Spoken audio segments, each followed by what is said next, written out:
Kakav je tvoj stav o abortusu? Kao što je moj stav o ubojstvu. Pisao sam u ovoj mojoj prvoj knjizi, dao sam cijeli model kako se tome pristupiti, da se najmanje štete tu dogodi. To je recimo stvar koje sam morao odmah zabraniti.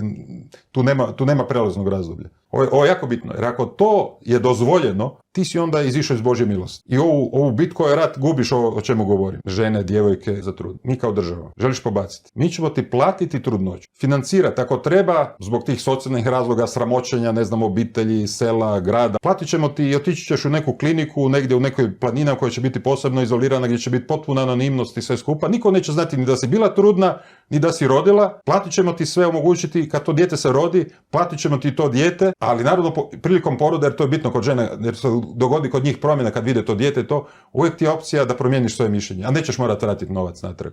Trudnoća je tegoba za ženu, tako da ti je na neki način to nadoknađeno i idemo dalje. I nije niko ubijen. Sve te opcije bi se probale pokriti i dati alternative na taj jedan način da se žena ta motivira, zaštiti i dijete i život da se zaštiti.